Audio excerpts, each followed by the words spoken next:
reactions. And essentially what we're looking at on this axis is energy. So of course we start low energy on the bottom and we go higher in energy. And on this axis, we're following the reaction. So this is reaction progress.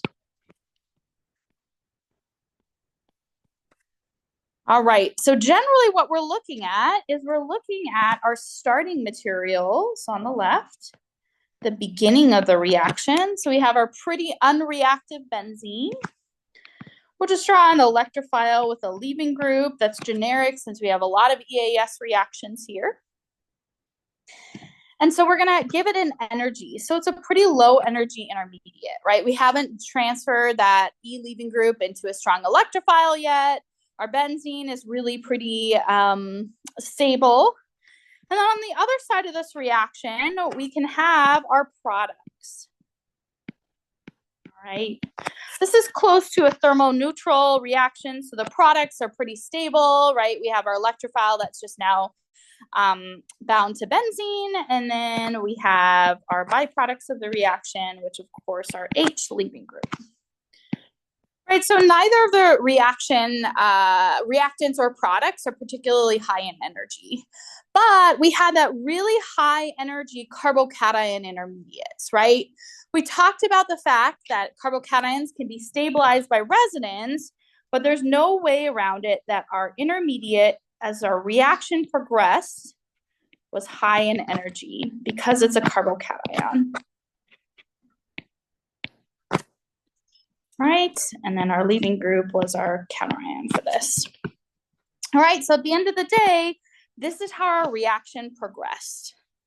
All right, our reaction went from low energy to high energy, back down to low energy. And when we're trying to figure out what is the fastest step in this reaction, what is the slowest step in the reaction, what we're looking at is the energy barriers to get between our products or our reactants, our intermediates, and our products. So in this case, we have a very high energy barrier because we had to overcome a lot of energy because our benzene is not very reactive. We had to put a lot of energy into the system, whether that be heat or generating a strong electrophile that took energy in the reaction. But once we get to this intermediate, we see that the deprotonation of that CH bond to generate our product, that's pretty easy. Deprotonation is generally a pretty easy process. So when we take a look at this, the energy barrier to deprotonate and get away from our really highly reactive intermediate is really pretty low. So when we're determining what is our rate determining step, we have two options. We have this barrier, we have this barrier. All right, and how we determine which of the rates is controlling this rate of reaction, we can take a look at the higher barrier. So barrier number one is higher in energy.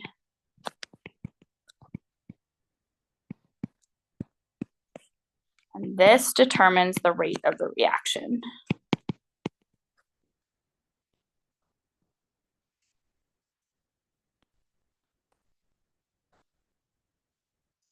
All right. So we're just taking a look at to get over this energy barrier here. Oops, it kind of takes a lot of energy. You kind of put energy into the system, then you need to put more and more and more because we're trying to overcome this particular barrier here. All right, that's much higher. And then we can take a look at this barrier here is much lower. All right, so that's why our rate determining step is the first barrier. All right, so that's our first learning objective, is to just understand a little bit more about how these reactions work. And now we're going to get into some more chemistry that we can do with this. All right, so we're going to go back to some of our reactions. So this is learning objective 13H, and this is the 4 P's of alkylation of benzene through EAS. So 4 P's meaning we have our mechanism here. Alkylation, meaning we're going to introduce an alkyl group. Of course, we're doing this on benzene. EAS. This is in section 13.6 in your book. So you will see this reaction called a Friedel-Crafts alkylation.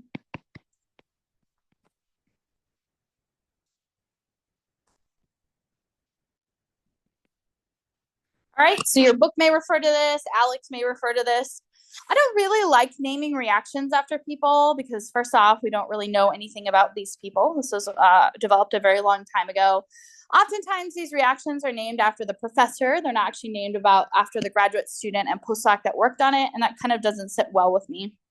The other thing that named reactions, by putting people's name on it, it doesn't really tell you very much about the reaction itself. If I said, oh, do a Friedel-Crafts, you'd be like, what is that? So that's why I will give you the names of things, but I try not to use them. I try to sort of use more descriptive terms like alkylation of benzene through EAS. That tells you a lot more about this reaction, but I will always give you the named reactions because some people think that's important.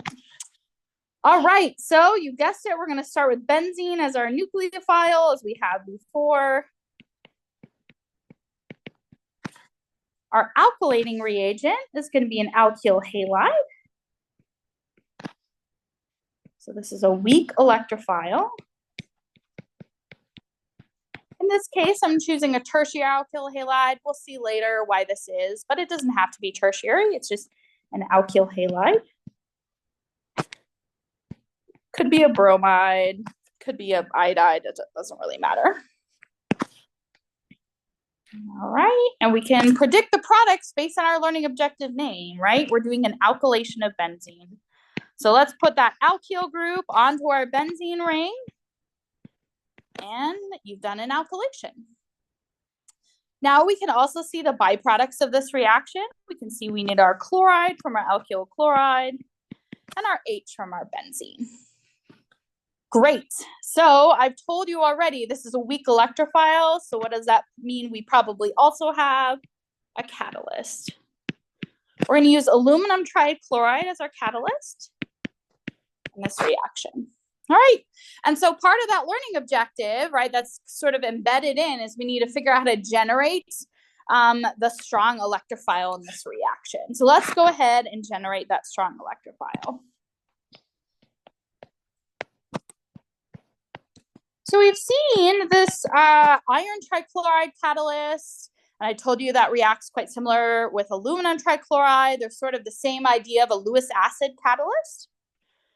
All right, so let's have our weak electrophile here. We have chloride.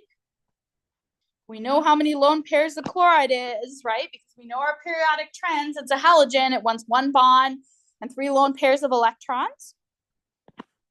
We have our Lewis acid chloride. So aluminum is element number 13 on the periodic table.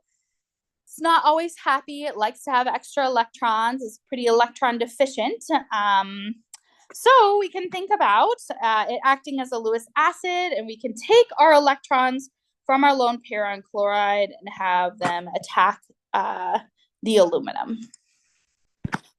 All right, so we can have, in this case, we'll show some equilibrium arrows, but I don't want you to get too tripped up on those.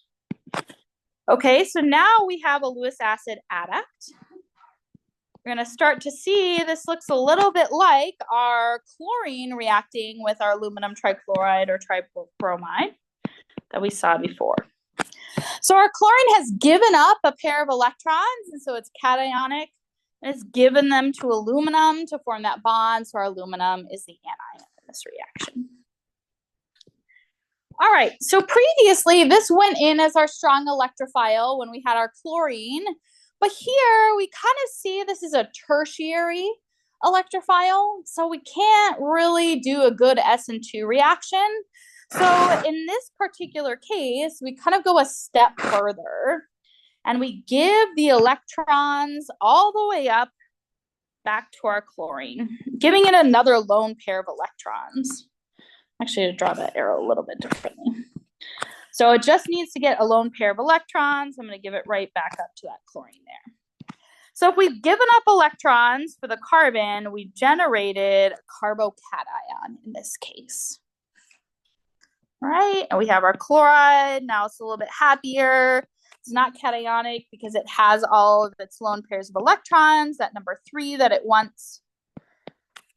All right, and now we have our strong electrophile pair. We know carbocations are super reactive. So this is our strong electrophile.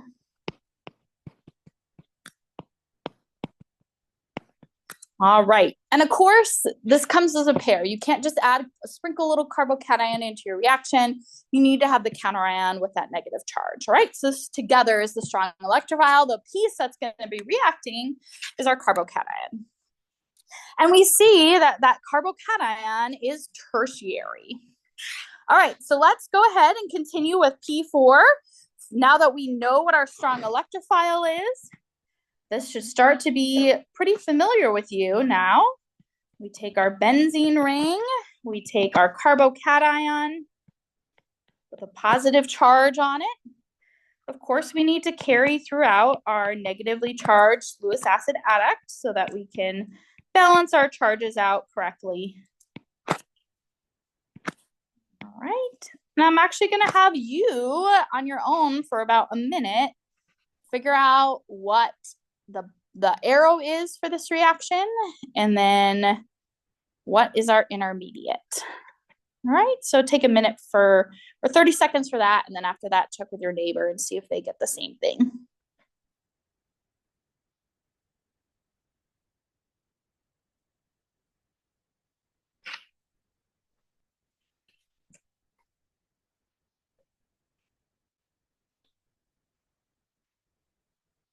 Even though we haven't seen this mechanism before, right? It's this pattern that we've seen before. So, okay, go ahead and check with the person near you and see if their arrow and their intermediate looks like yours. And if not, you can kind of make some adjustments.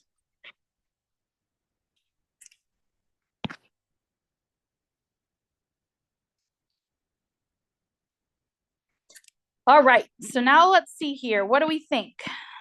Okay, so we can have our arrow originating from the double bond in the benzene ring, attacking that positive charge, right? Does this make sense to everyone? The nucleophile is attacking the electrophile. That means we've now made a bond. Oops, should be different color. That means we've now made our bond with our tertiary carbocation. And that leaves a cationic positive charge as our carbocation for our intermediate. We need to carry throughout our chloride bound to our aluminum trichloride adduct. All right, so now this is the exact same pattern that we've seen before as well to get to our product.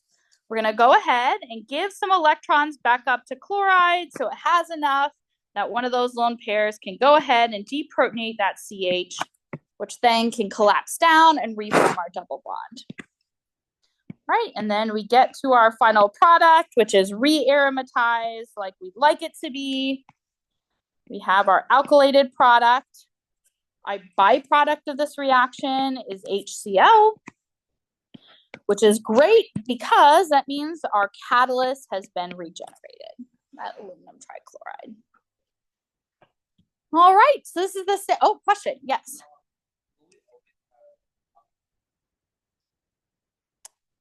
Yeah, that's a great question.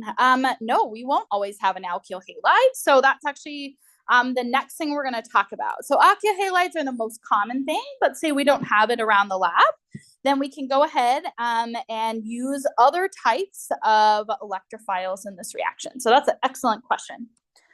All right, so this comes down to the fact that we can have other types of carbocations in this reaction. All right, so we're going to talk about how you make some of those. All right, on this next page. Let's see if I want to do this. Okay. So this is your next learning objective. This is 13J. And this is recall methods to generate carbocations. This was some of your homework was on this. And this is in chapter 5. So this is a 2301 topic, all right? So other methods to generate strong electrophiles, we can take an alkene. All right, and then we can take some sort of strong acid, maybe H2SO4 sounds like a good candidate for a strong acid. And then we can go ahead and protonate that, right? We can take our electron density from our alkene that has some nucleophilic character in it. We can go ahead and deprotonate that sulfuric acid. And this generates a really nice carbocation. Look at that, the exact same tertiary carbocation that we see here. So our counter ion is going to be the H2SO4 that's been deprotonated, so HSO4 minus. Yeah, great question.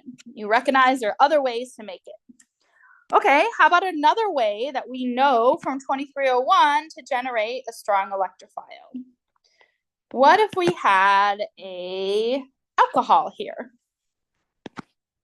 What if we took that exact same H2SO4, strong acid? It could be other strong acids. It just needs to be a strong acid.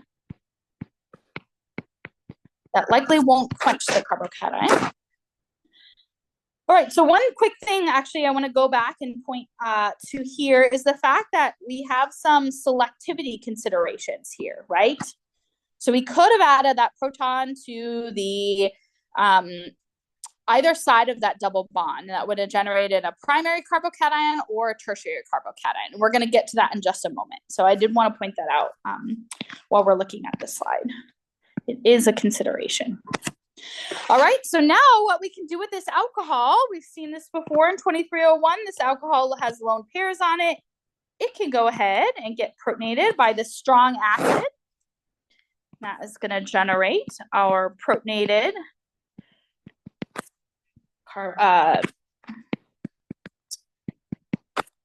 alcohol there. HSO4 minus is our counter ion in this case.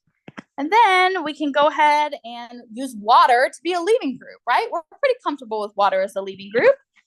Okay, so we can go ahead and give the electrons from the CO bond back to that oxygen. That generates water. One hydrogen came from the acid, one came from the alcohol. And then we can go ahead and get our our tertiary carbocation in this case. And then HSO4 just serves as our counter ion. All right, so this is a really nice way to make other types of carbocations, all right? So we don't have to use an alkyl halide, so let's go ahead and modify up here an alkyl halide. We can use an alkene or an alcohol. Anything that generates a carbocation.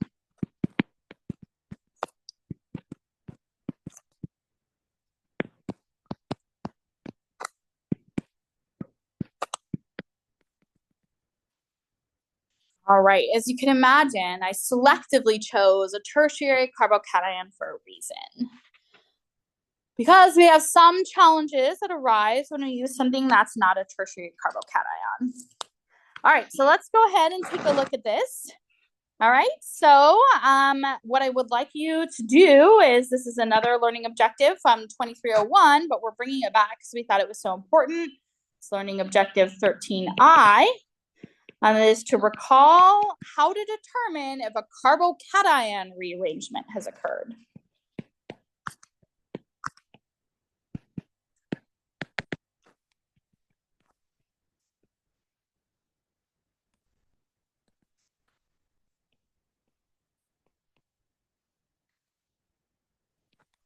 All right, so you have these sort of pesky carbocation rearrangements. They're going to go ahead and rearrange quite a bit. And so how do we determine this? We're going to specifically determine it based on the structure of the starting materials and the products.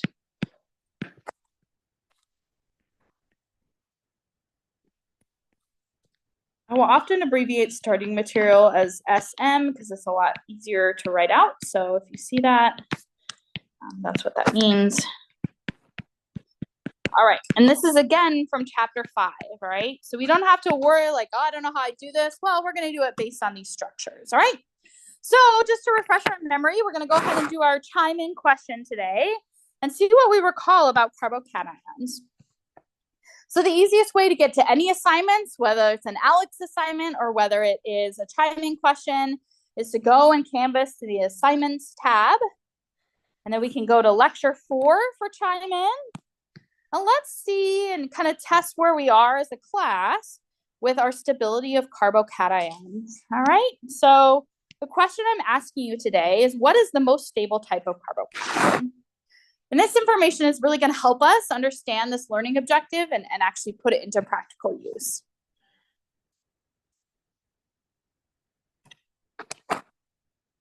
All right, let's see how we're doing.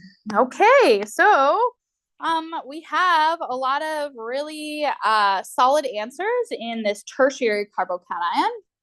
And I really like this answer. The reason is tertiary carbocation has a little bit more electron density than a primary carbocation to be able to actually stabilize that very unstable positive charge. So, all right, I'll give people another few seconds to chime in here. Again, if you have a device that doesn't work, in this class, it hasn't really been a problem, but in the next lecture, there's more people, so sometimes chime in isn't super responsive. Please go ahead and let me know after class. I'm happy to take down your student ID number. All right, so it looks like we have most people responding. All right, so yes, the answer is tertiary carbocation. All right. Okay, so we have an exception alert. This primary and secondary carbocations.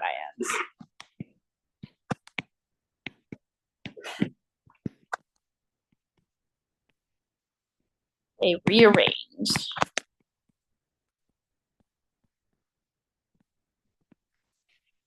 All right, so the things that we see happen are we see hydride shifts. So an H, not an H plus, just an H with its electron with it will shift. We often see methyl groups, a CH3 shift. And we often just see large alkyl groups, not just methyl. Right, all of these are going to minimize that energy. These are going to shift to form a more stable, or the most stabilized carbocation.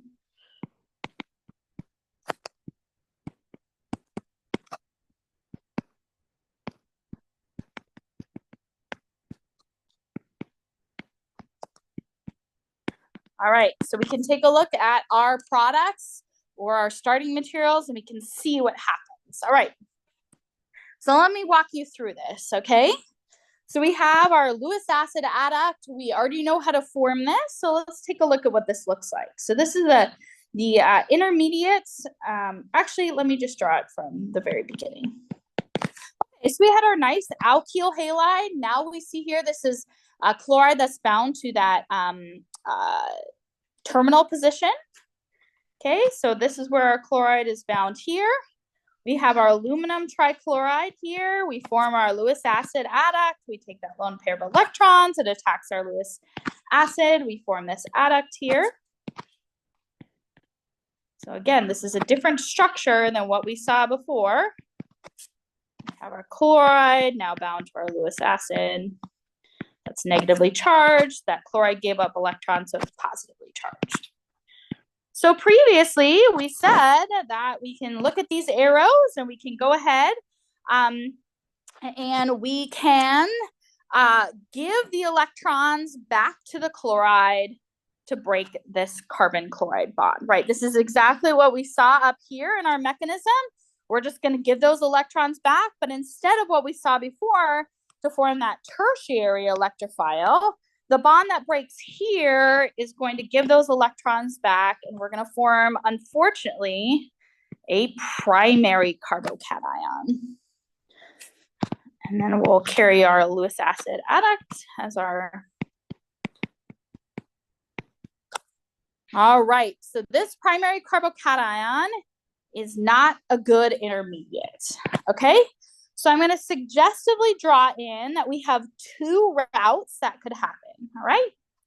So our first route, I'm going to draw in this H bond, all right? So I'm going to call this route 1. So what we could see happening there is that the hydride could shift to quench that carbocation. And if we draw that product, that rearranged product, then we have our H here. And our positive charge is now at this position. So that's our first potential pathway that we have here. The other potential pathway is that we get a methyl shift as potential pathway number 2. And what that methyl shift would give us is putting our methyl group,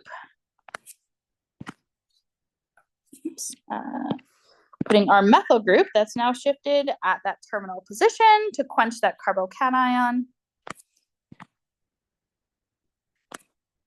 And so we have this linear species. So I'll draw our H in here from above. And then we have our positive charge here. All right, so when we're trying to figure out, what goes on in this reaction, we need to consider which of these shifts is more favorable. All right, so by a show, you can hold up number 1 or 2. What do we think the pathway is? What product do we think is forming? All right, awesome. I see a ton of 1s. You are correct. Pathway 1 is the most favorable because this is a tertiary carbocation. The other one is a secondary carbocation. All right, and so this is not favorable, and then this is in fact the pathway because we would form that tertiary carbocation that's the most stable. All right, so that's how we can think about it. We can look at the products of it and see if a carbocation shift is going to occur throughout this reaction. So that presents us with quite a problem. If we want to make the product that we want to make, say we wanted to make the product with the benzene bound to this position. Well, we can't. Instead, we're going to have the benzene bound to this tertiary position, right? The exact same thing we could have made with tert-butyl chloride instead of this isobutyl chloride. This is not what we want, right? So we have another reaction to get around that. But very quickly, I'm going to talk about a few more exceptions. Unfortunately, this is how carbocation chemistry works. So I want to note these exceptions for you. Right? Resonance is going to come into play here. Some sort of logic is going to come into play here. Okay, so say we had methyl chloride, right? And we wanted to just add a methyl group. This is going to form a primary carbocation. Okay, primary carbocations are bad. All right, but it can't rearrange. So instead, we don't have this happen in the reaction, all right? Instead, what we have happen is our strong electrophile is still bound to our aluminum, right? In this case, because we would form something that's so unstable, this is much more similar to our chlorine example for chlorination and bromine example for bromination, right? We formed this Lewis acid adduct, and so the strong electrophile stays together.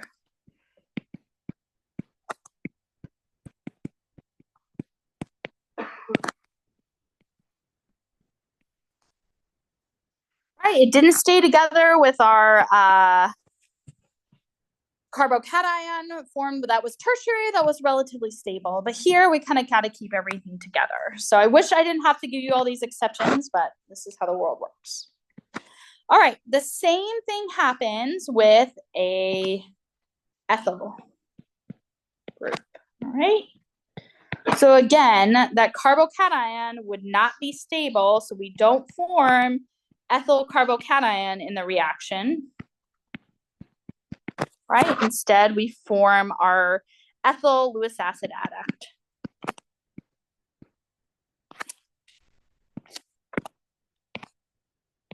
Just like we saw above.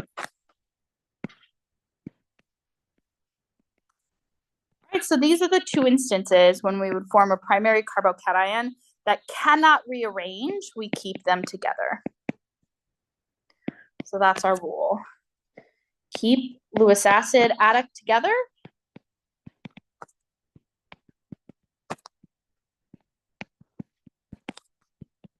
And we keep this together when primary carbocation forms and can't rearrange.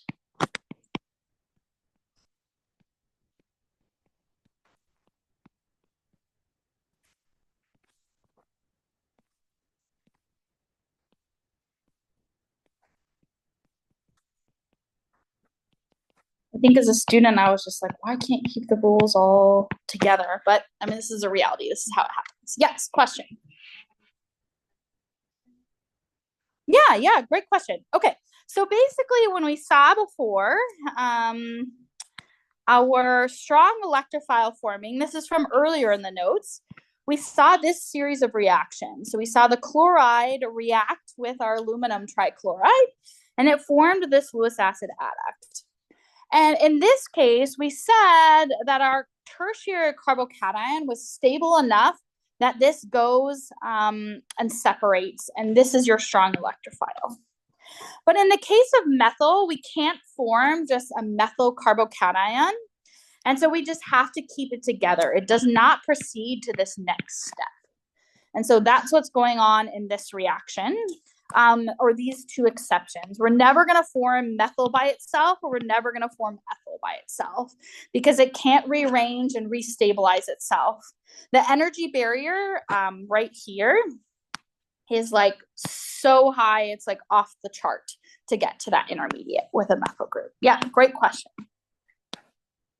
All right, but there's an exception to the exception because that's how the world works.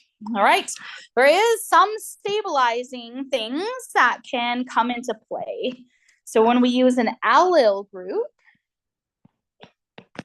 we can, in fact, form a primary carbocation because this becomes stabilized. All right, so we attack our aluminum trichloride, we form our Lewis acid adduct. This double bond is going to give us some special abilities to allow us to stabilize a primary carbocation. And so this one can, in fact, break apart because the primary carbocation that you form is an allyl group. And these can undergo a resonance stabilization. Right? And what that resonance stabilization is, we can draw resonance arrows. It's simply going back and forth, sharing this positive carbocation between those two forms of it, right? It's sharing it, even though it's a primary carbocation, that's how it works. Another exception is benzyl does the same thing, all right? So benzyl groups, same. Again, that would be a primary carbocation that would form at this position, but because we have stabilization from our benzene ring, we can go ahead and stabilize that. So those are the only two primary carbocations that we can get around this problem with. All right, I know these are a lot of exceptions. Yes, question.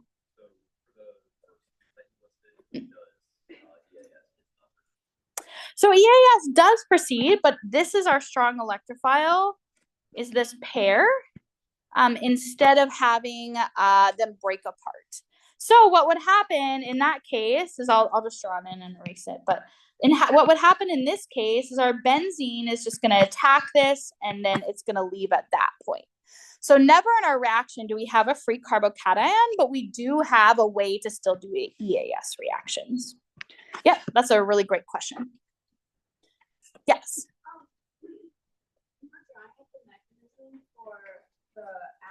Yeah. Resonance structures. I don't think you need to. Yeah, if you wanted to, you're welcome to, but that resonance stabilization is like pretty well understood. So yeah, you just need to draw one out. Good question. All right, I'm loving these questions for clarifying. This is really awesome. Okay, so how do we get around this? These pesky carbocations rearranging everywhere. We might not want to do that. Well, don't worry, we have a way to get around that. All right. So this is learning objective 13K. And we're going to have to go through a two-step procedure to get around this rearrangement issue. All right. This is the 4 P's of acylation of benzene through EAS.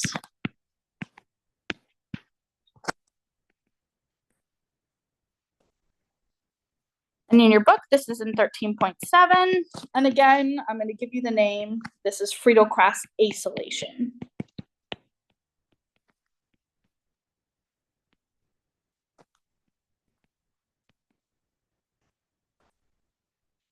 You see this in your book, maybe.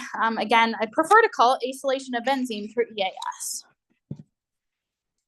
All right, you should already be able to know your starting material based on the learning objective. Is going to be a benzene ring as our nucleophile. This is the last reaction that we learn for EAS to make something. And we're going to have a weak electrophile that's called an acyl group. Right, so we use R. This is a carbon-based group. We have alkyl, aryl, doesn't really matter. R is our generic organic chemist way of saying there's a carbon there, right? And so this is our weak electrophile. And this is called either an acid chloride or we call it an acyl chloride. We'll see both terms used. I'm not really sure why we have to have 2 names, but we just do. All right, so you should be able to predict the products by this point. We have our benzene ring that has now been substituted with our acyl group. All right, and we have our chloride and our H. All right, I've already indicated that this is a weak electrophile, all right? So what does that mean? In this case, we probably need a catalyst, and it's our good friend aluminum trichloride. All right, same Lewis acid idea is going to proceed here. Okay, so we know if we have a weak electrophile and a catalyst, we should probably get to forming our strong electrophile before we can push the arrows and have this reaction proceed. All right, so let's start with our acid chloride here. Our chlorine, of course, we know from previously, we have those 3 lone pairs of electrons. You should be able to see the pattern here of those 3 lone pairs of electrons. One of them is going to attack this Lewis acid.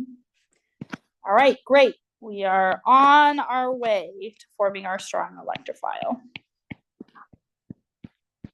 We've lost a lone pair of electrons, so our chloride is positively charged. We've given those up to our aluminum, so that's going to be negatively charged for our aluminum trichloride.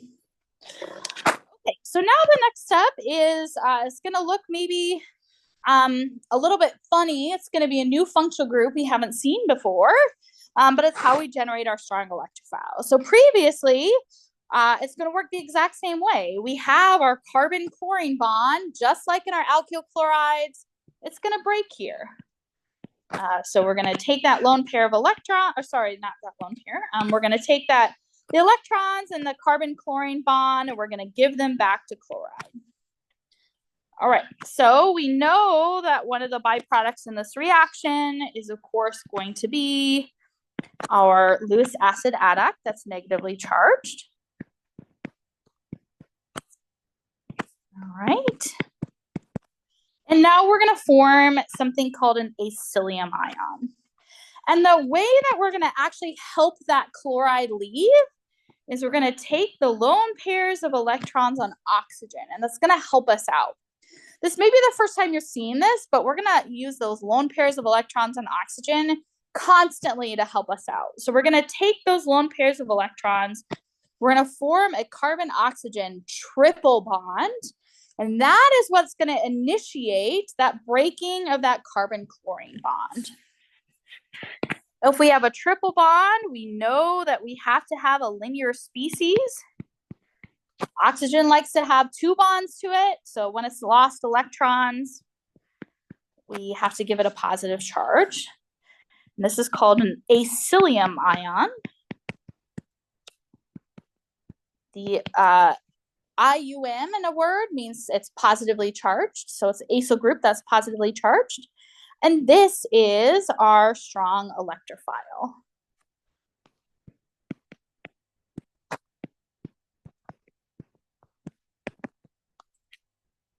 All right, so now let's bring that mechanism home. Now that we know exactly what we have as our strong electrophile, let's go ahead and we know we're going to use benzene as our nucleophile. And now we have this acylium ion. That's going to be our strong electrophile. All right, so I'll give everyone just a couple seconds to catch up in writing.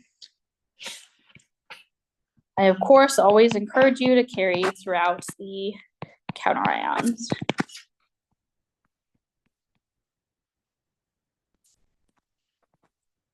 All right, so this is what we're ready to get going with, right? We know from earlier today in all of our EAS reactions, we're going to go ahead and take that lone or that double bond electrons. We're going to attack that carbon where we're going to form a bond.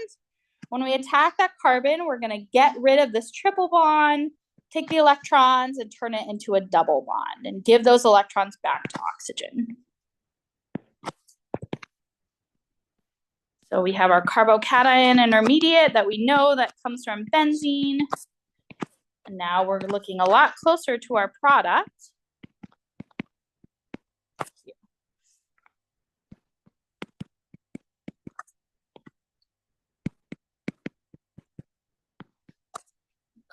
Carry out our aluminum trichloride chloride adduct. This is where we are, right? So even though we went through this kind of goofy looking acylium ion that maybe is a little bit uncomfortable because people haven't seen it before, we end up in a spot that follows the pattern, right? This is something that we should be a lot more comfortable with. So the final step for our EAS mechanism is, of course, to go ahead and deprotonate that carbon hydrogen bond to reform the aromaticity through that double bond. So we're going to say aluminum trichloride is going to give those electrons back. It's been borrowing from the chlorine. That frees up a lone pair on the chloride that can go ahead and deprotonate that CH and return this to aromaticity. Then at the end of the day, we get our acylated product. And we're left with HCl as our byproduct. And our catalyst is regenerated. So this is an acylation.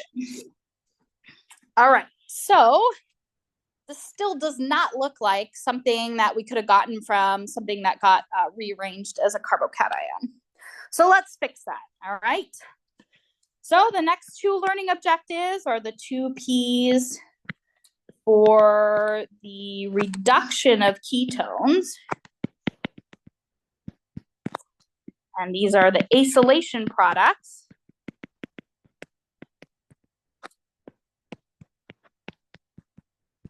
Right, and learning objective 13, can't read my own handwriting, L, is under acidic conditions.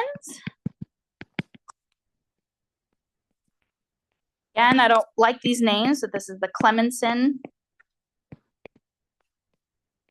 reduction. And our next learning objective, 13M, is going to be under basic conditions.